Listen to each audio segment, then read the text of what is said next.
Hey everybody, welcome back. So I'm doing the next one in the top 10 favorite films from each letter. Today is the letter J. So I'm not gonna lie, J was a lot harder to actually fill out. So I'm going to tweak the rules just slightly from what I've been doing. I'm actually going to include a couple sequels on here. Been trying to keep that to a minimum, but I actually needed it to fill out this list. So first up is Jack Reacher, a film I was actually really surprised by. Not only how good it was, because I hadn't read any of the books or anything, so I was really engrossed in the story, and I just thought it was really well done. And it's actually one that I've actually gone back and watched several times. Next up is Quentin Tarantino's Jackie Brown.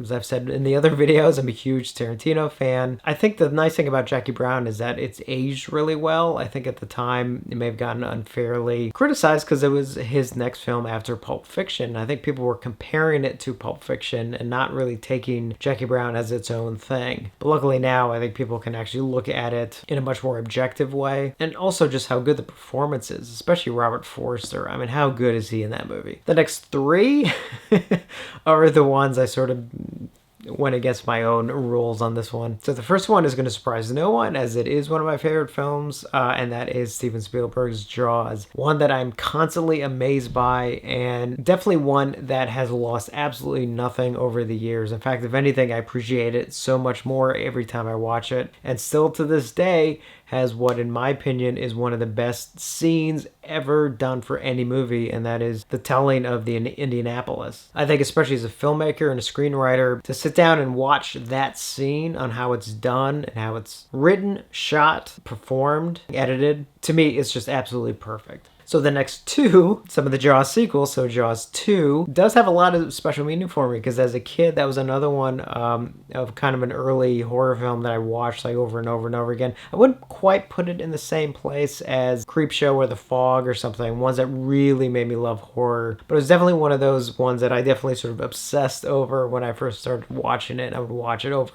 and over again. And I would do lines from it, and I still do lines from it. And then the next one is Jaws 3. Now, Jaws 3, I have to admit, I find so entertaining and have watched so many times. You know, I'm not going to say it's a guilty pleasure, because you know what? I have no problem saying how much I love Jaws 3. I will say, I also have nothing against Jaws the Revenge. I mean, I'm willing to accept the fact that it's not that great of a film, but it's still one that actually I could watch pretty much any time. Now, that could be considered a little bit more of a guilty pleasure, but at the same day, it's like, I don't know. I don't really consider something a guilty pleasure. I'm like, I'll tell you straight up if I like it. And while I don't like it as much as I do the first three, yeah, I still like Jaws the Revenge. But that's not on this list.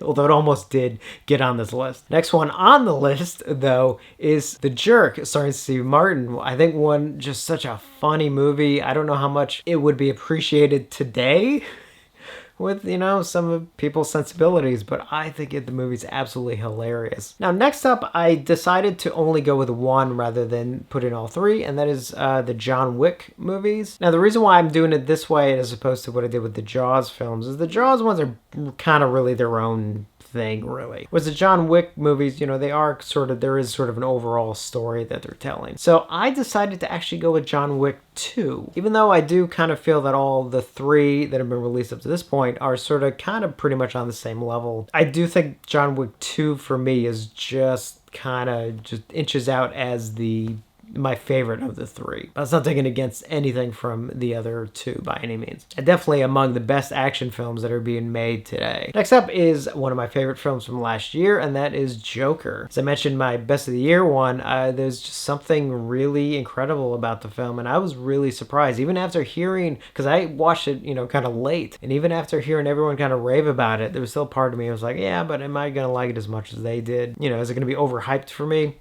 Nope, I loved it. I know the term got overused, but that's early Scorsese feel to it. And then obviously that amazing performance by Joaquin Phoenix. Next one I'm sure is one a lot of us will have on their list, and that is Steven Spielberg's Jurassic Park. I mean, how awesome is Jurassic Park? Even having watched it for the millionth time, 65th millionth time maybe? I mean, I sometimes can't get over by how well the film even still holds up to this day, which is really a testament by how well they made the film and just how fun and exciting it is. You know, that T-Rex scene watching it when I was younger and was just like, yeah, and it's like, yeah, it still kind of has that same effect. Hey everybody, so sorry about this weird insert, but I was actually editing the video and then it sort of hit me like I forgot Jason X. So I wanted to just record this real quick and add Jason X to my list. I know it's very much a title that is heavily debated. Some people, like myself, really, really love sort of the oddball humor of it, and others just despise it. I know I have some friends who just really hate Jason X, but I love it. I really wanted to have it on this list, and I'm glad I remembered, even if it was a little late. So just wanted to add Jason X to the list. So that's it for the letter J. Again, kind of a weird one, but definitely let me know your picks for the letter J. Even if you don't have 10, if you only have a couple, definitely let me know. I'm sure I still feel like there's a ton I just am forgetting about. So keep an eye out for the next one, which obviously be the letter K. Hopefully I'll have some better luck picking titles for that one. And as always, thank you for watching, and I will see you on the next one.